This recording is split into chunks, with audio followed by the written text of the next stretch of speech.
네, 안녕하세요. 오늘 저희가 같이 살펴볼 자료들은 인공지능, 그러니까 AI가 가져올 변화들, 그 깊이나 속도에 대한 전문가 분석인데요. AI 기술이 지금 어디까지 왔는지, 또 비즈니스는 어떻게 바뀔 수 있는지, 그리고 이게 뭐 당신의 일이나 우리 사회에 어떤 의미가 있을지 좀 핵심만 뽑아서 깊게 파고 들어보겠습니다. 네, 특히 한국의 AI 상황이나 또 어떤 기회가 있을지, 그리고 AI로 돈을 버는 새로운 방법들, 뭐 이런 흥미로운 관점들이 많더라고요. 단순히 정보만 쭉 늘어놓는 게 아니라, 이 정보들이 당신에게 진짜 어떤 의미가 있을까, 이걸 좀 연결해 보는데 집중해 보죠. 먼저 좀 재밌는 게 AI가 기존 인터넷 강자들 있잖아요. 뭐 네이버나 카카오, 여기에 오히려 위협이 될 수 있다. 이 점이에요. 예전에 인터넷 막 뜰 때 네이버, 카카오가 확 크면서 기존 대기업들 좀 흔들었잖아요. 근데 지금은 AI가 거꾸로 이 네이버, 카카오의 핵심 수익 모델, 그러니까 검색 광고죠. 이걸 위협하고 있다는 거예요. 그렇죠. 이게 사용자가 뭘 검색하면 광고를 딱 눌러줘야 돈이 되는데, 챗봇 같은 AI는 그냥 바로 답을 줘버리니까. 클릭이 줄어들 수밖에 없죠. 이걸 뭐 카니발라이제이션이라고 하잖아요. 자기 잠식 위험. 구글이나 네이버가 AI 검색을 막 전면에 내세우기 좀 망설이는 이유 중 하나고요. 근데 반대로 오픈 AI 같은 데는 뭐 기존에 그런 수익 모델이 없었으니까 훨씬 과감하게 나갈 수 있었던 거죠. 아, 그렇군요. 그럼 AI 기업들은 대체 어떻게 돈을 벌까요? 지금 보면 뭐 챗GPT 유료 버전 같은 구독 모델, 그리고 기업들이 AI 기능을 빌려 쓰고 쓴 만큼 돈 내는 거, 뭐 API나 플랫폼 서비스, PaaS라고 하죠. 이런 게 일반적인 것 같은데요. 네, 맞아요. 그게 지금 주류인데 앞으로는 더 다양한 모델이 나올 것 같아요. 예를 들면 뭐 답변 속에 광고를 아주 자연스럽게 넣는다거나 아니면 AI가 직접 뭐 부동산 계약이나 여행 예약을 대신해주고 수수료를 받는 거죠.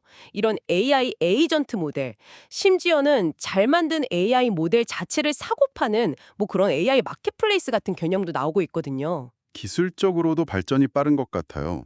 AI가 이제 단순히 글자만 아는 게 아니라 이미지, 영상, 음성 이런 걸 다 같이 이해하는 멀티모델로 가고 있고요.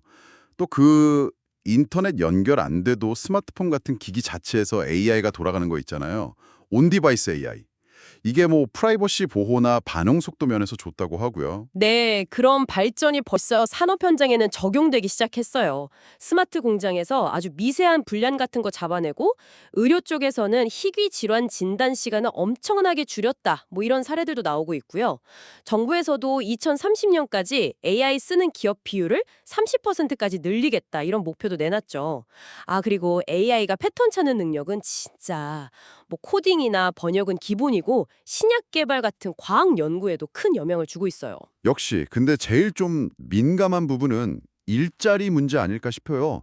AI 때문에 특정 직업들, 뭐 단순 반복 작업이나 데이터 분석 일부 같은 거요. 이런 게 대체될 거다 이런 예측 많잖아요. 네, 그렇죠. 그런 변화는 뭐 이미 시작됐다고 봐야겠죠.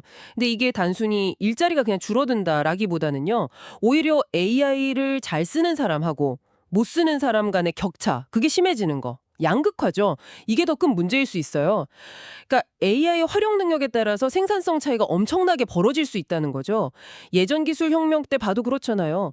새로운 일자리로 넘어가는데 시간도 꽤 걸렸고 기존 인력들 다시 교육하는 것도 사실 쉽지 않았거든요. 아, 그래서 생산성이 올라가는 만큼 뭐 노동 시간을 줄인다거나 아니면 AI로 생긴 이익을 좀 같이 나누는 방식, 뭐 AI 세금이라든지 기본소득 얘기도 그래서 나오는 거군요. 그렇습니다.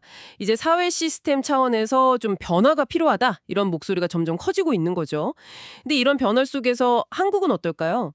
기회가 있을까요?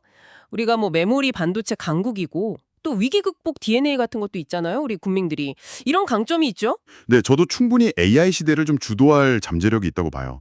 결국 중요한 건 뭐 변화를 두려워하지 않는 리더십, 그리고 사회 전체적으로 좀 열린 마음, 마인드셋 변화, 그리고 개개인이 AI 활용 능력을 키우려는 노력이겠죠. 기술 자체도 중요하지만 결국엔 소비자들이 뭘 선택하느냐, 즉 구독과 좋아요를 누가 받느냐, 여기서 승부가 갈릴 거라는 분석도 좀 인상 깊었어요. 네, 오늘 쭉 얘기 나눠보니까 AI가 그냥 기술 트렌드가 아니라 뭐 비즈니스, 일자리, 사회 전체를 근본적으로 바꾸는 정말 큰 변화의 시작점에 있다는 걸 알 수 있었네요. 돈 버는 방식, 일하는 방식 자체가 달라지는 시대가 진짜 오고 있는 거죠? 이런 거대한 흐름 앞에서 중요한 건 막연히 불안해하기보다는 좀 적극적으로 AI를 이해하고 활용하려는 태도, 이게 아닐까 싶습니다. AI가 수많은 정보 속에서 패턴을 찾고 이를 효율적으로 대신해준다면 그럼 당신은 어떤 고유한 강점을 더 키워나가야 할까요? AI 시대에 우리 인간에게 정말 남는 본질적인 가치는 무엇일까? 한번 고민해 볼 시점인 것 같습니다.